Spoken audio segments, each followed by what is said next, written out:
La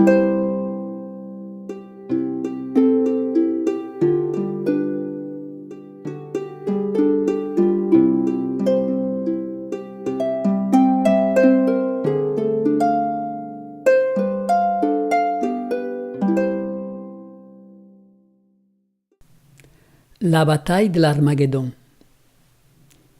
Le 6e répandit sa coupe sous le grand fleuve Euphrate. L'eau en fut asséchée pour préparer la voie au roi qui vient de l'Orient.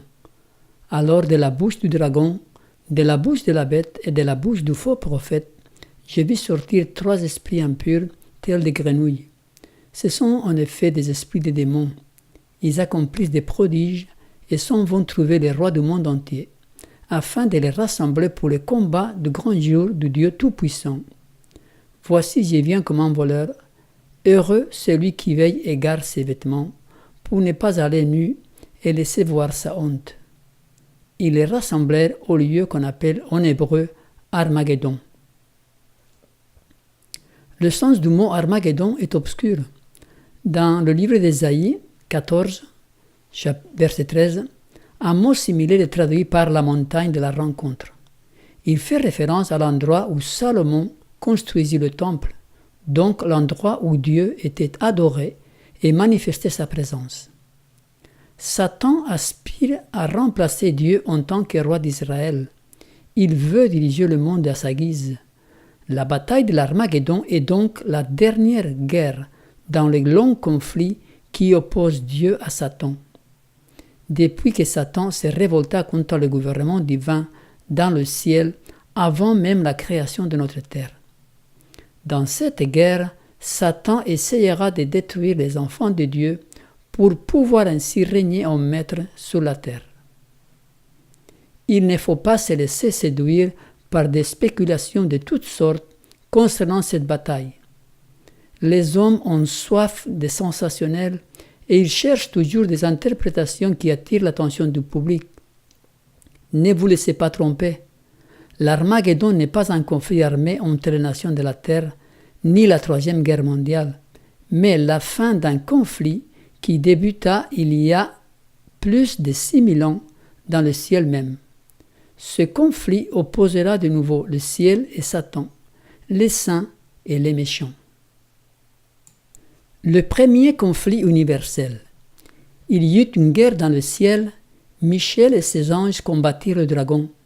Le dragon combattit lui et ses anges, mais il ne fut pas le plus fort et il ne se trouva plus de place pour eux dans le ciel. Il fut précipité le grand dragon, le serpent ancien, appelé le diable et Satan, celui qui séduit toute la terre habitée. Il fut précipité sur la terre et ses anges furent précipités avec lui. Aussi incroyable que cela puisse paraître, le grand conflit commença dans le ciel. Dieu aurait pu arrêter ce conflit dès sa jeunesse, mais cela va à l'encontre de son caractère. Dieu a laissé se développer ce conflit cosmique avec toute la souffrance que cela entraîne pour être une leçon de choses, non seulement pour nous, mais également pour tous les autres mondes qui ne sont pas tombés, et de même pour les anges. Dieu lui-même a payé un prix très lourd pour tout cela.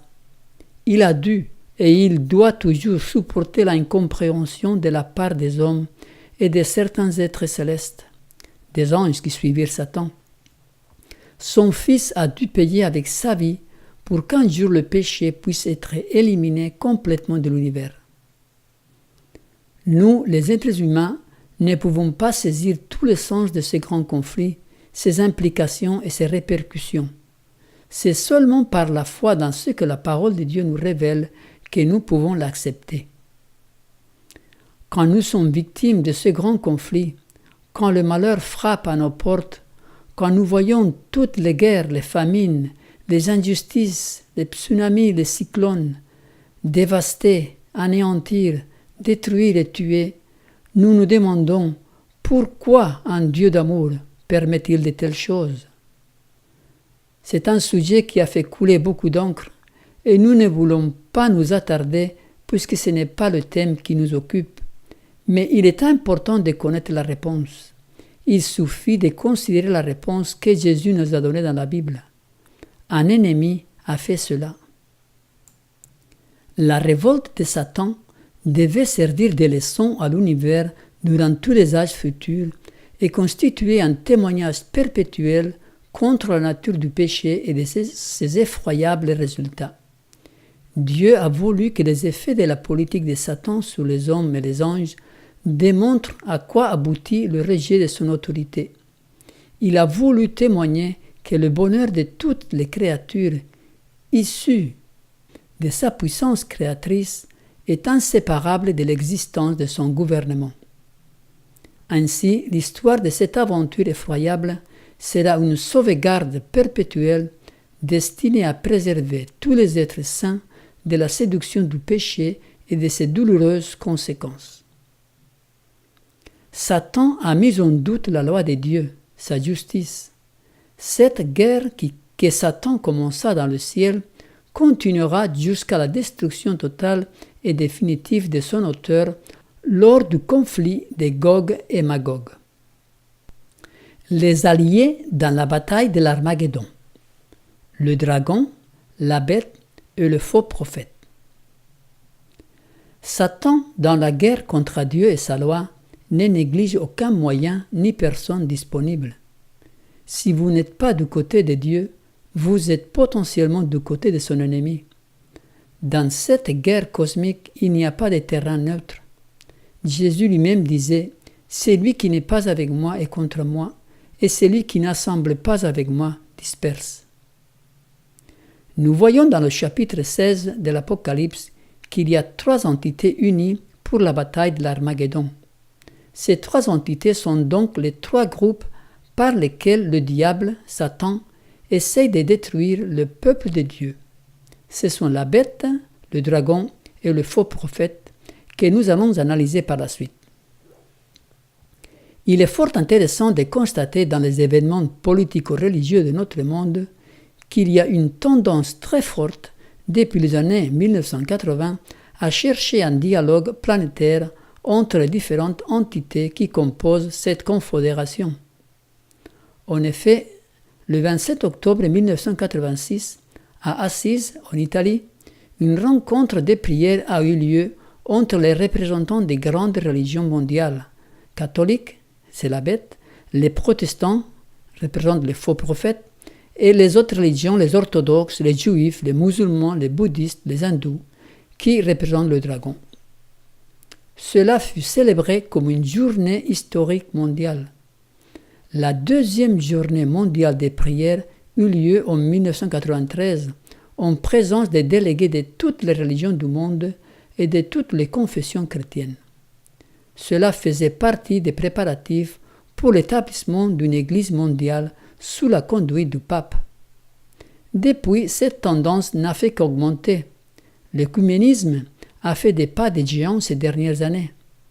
2015, avec la commémoration des 500 ans de la Réforme, nous a surpris tous avec le rapprochement entre catholiques et luthériens. Les alliés de la bataille de l'Armageddon sont déjà en train de s'unir.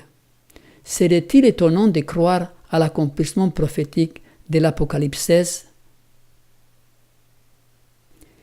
Qui est le dragon? Et le grand dragon, le serpent ancien, appelé le diable et Satan. Le dragon est Satan, mais puisque Satan lui-même n'est pas un être visible, on peut dire que le dragon représente les entités par lesquelles Satan agit pour contrecarrer les plans de Dieu. Dans le chapitre 12 de l'Apocalypse, le dragon du verset 4 représente la Rome païenne qui a voulu tuer Jésus dès sa naissance. Et au verset 13, il représente la papauté qui a persécuté l'Église, la femme. Dans le chapitre 16 de l'Apocalypse, le dragon représente les fausses religions du monde. En un mot, le spiritisme ou le paganisme. Si vous observez les symboles religieux de nombreuses religions païennes, vous trouverez que le dragon occupe une place de prédilection, que ce soit dans le bouddhisme, le taoïsme, l'hindouisme, et les religions des Mayas, des Toltecs et des Aztèques. Le symbole du dragon est hyper présent. Toutes ces religions et philosophies sont d'origine satanique. elles ont une base commune, l'immortalité de l'âme. Le même mensonge que Satan employa déjà en Éden pour séduire Ève. Satan s'est préparé depuis longtemps à cet effort final pour tromper le monde. Le fondement de son œuvre fut posé lorsqu'en Éden, il donna à Ève cette assurance. « Vous ne mourrez point. Le jour où vous en mangerez, vos yeux s'ouvriront et vous serez comme des dieux, connaissant le bien et le mal. » Peu à peu, il a préparé la voie à son chef-d'œuvre de séduction avec le développement du spiritisme. Jusqu'à présent, il n'est pas encore arrivé au parfait accomplissement de ses desseins, mais il y parviendra dans le court espace de temps qui nous sépare de la fin.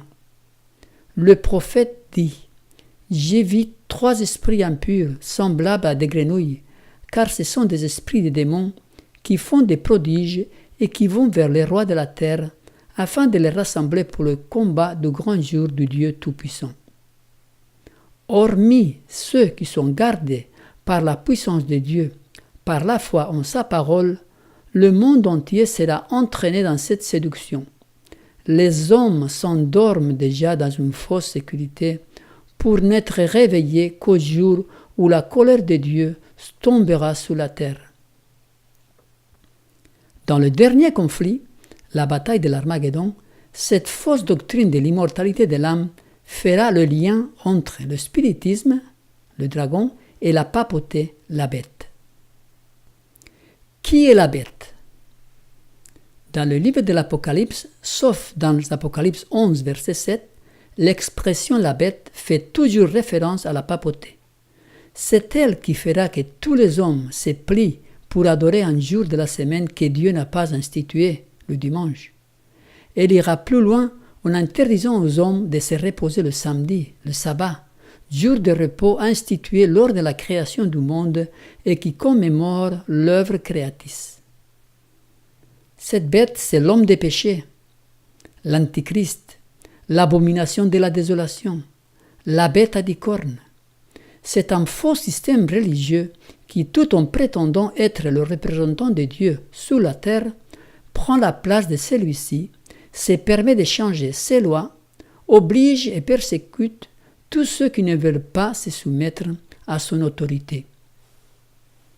La prophétie d'Apocalypse 13 déclare que la puissance représentée par la bête, avec des cornes semblables à celles d'un agneau, forcera la terre et ses habitants à adorer la papauté, qui se trouve symbolisée ici par une bête qui ressemblait à un léopard.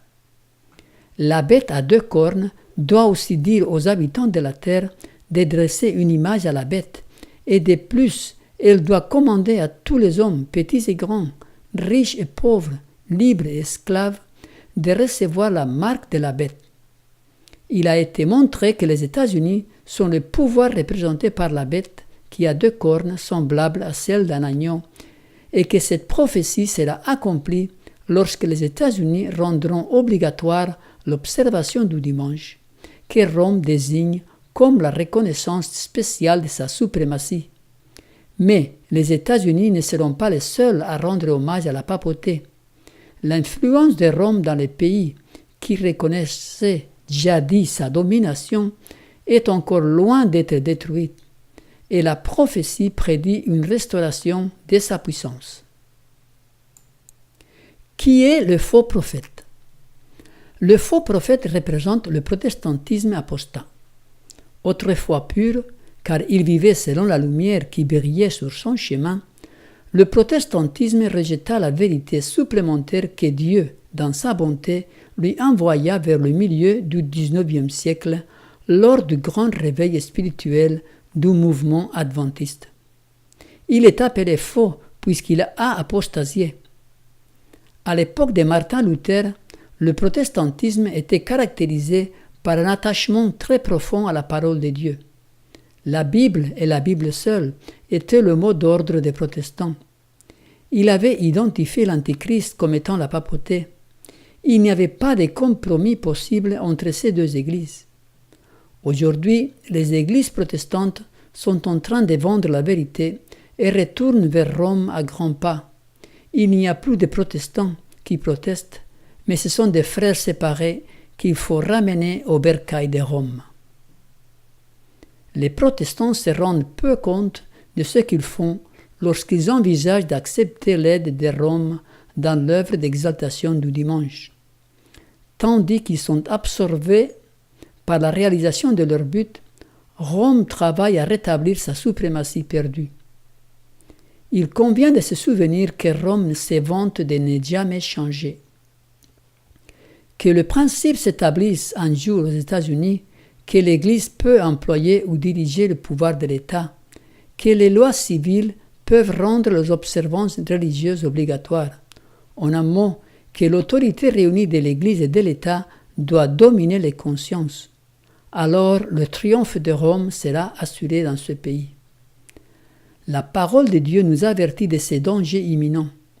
Que cet avertissement soit négligé et le monde protestant apprendra quels sont les véritables desseins de Rome. Mais alors il sera trop tard pour échapper à ces pièges. Les esprits des démons et les rois de la terre. Le mouvement charismatique et le nouvel ordre mondial.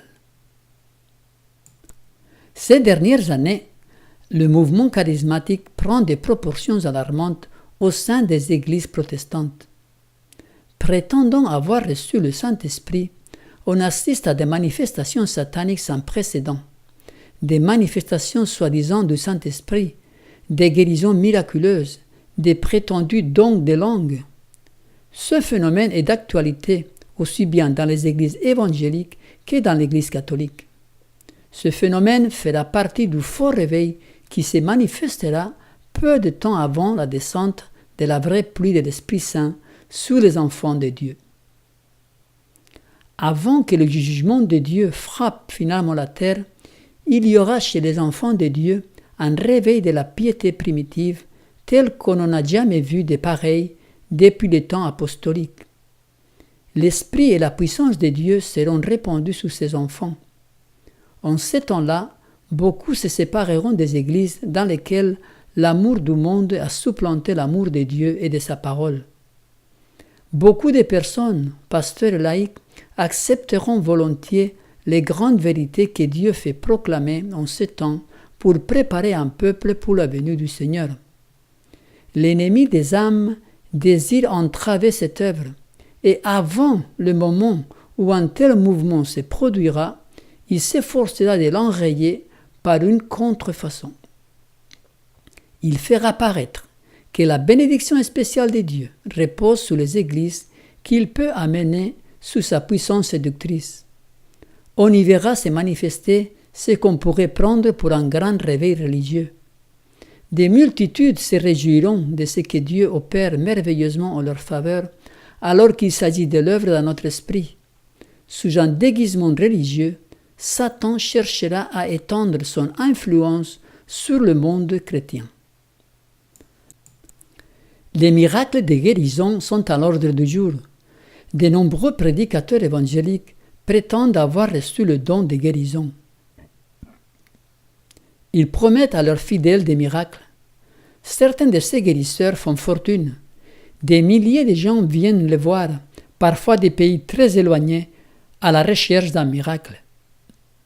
Au Nigeria, Joshua, de l'Église évangélique, effectue des miracles apparents. Des gens de l'Amérique et de l'Europe viennent se faire guérir par cet homme. Citons aussi Benny Hinn en Angleterre.